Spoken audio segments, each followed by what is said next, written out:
Hey guys, I'm Alex Dow, and welcome back to 3D Flag Training, The Basics. This is video 8, Creating a Looping Flag Animation. Please open up the video 8 start project file.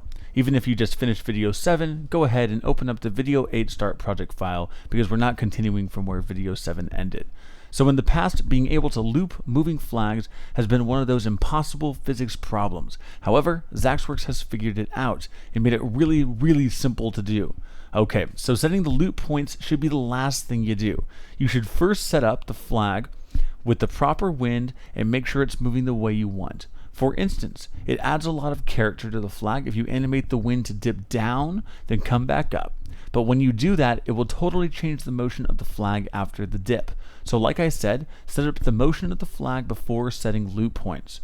Next, take a look at the flag at the time where you want the looping to start. See if it's lifting or falling or just waving steadily. While you are at the starting point, go to the Effect Controls window, open up the Looping Controls, and click the Set Loop Start button. Then move the AE time marker down to the point where you want the end of the loop to be. For instance, if you want a 5-second loop, go 5 seconds later from the loop start point. Okay, but don't set the end loop quite yet. Scrub back and forth to see what the flag is doing. Is it lifting, falling, or waving steadily? The plugin does a really good job at making the loop seamless, but if you pick a start and an end that are too different, like way too different, it'll look a little unnatural. Okay, so at the beginning we have this big wave going along right here. So at the end, around like 5 seconds, we want to pick a frame that has a similar type of wave. Right here should do it. Then come over here and click Set Loop End. While the time marker is in the right position, let's also press the End key on your keyboard, which will set the work area end time in the timeline. This is so that when we hit playback, it'll only play the area that we want.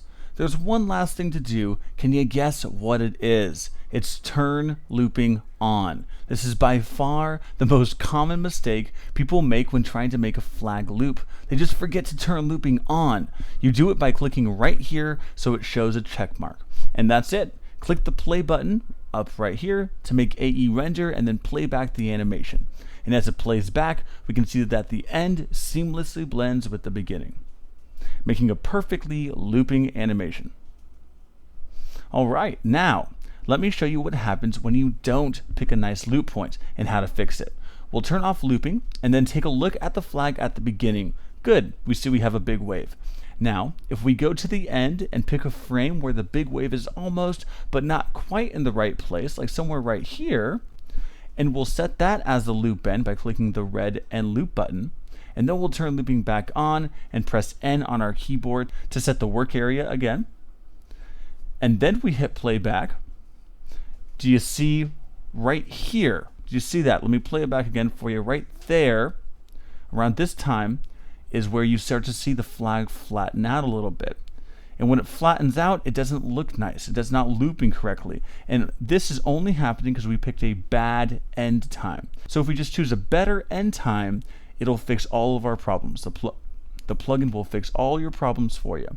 Alright, and another thing you can do, if the blending still doesn't look good, or look just right, is we can change the number of blending frames. You do that right here, but use your best judgment because too long of a blend will make the flag look strange. So I wouldn't recommend going more than 2/3 of your time animation. So since we have 5 seconds here, we can at least go probably 60 frames and that'd be fine.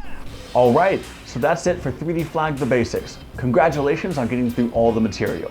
You should be able to make some pretty cool animations at this point, so now it's in your hands. Go create and show me what you've done. I'm Alex Dow from Zaxwerks, and I'll see you next time.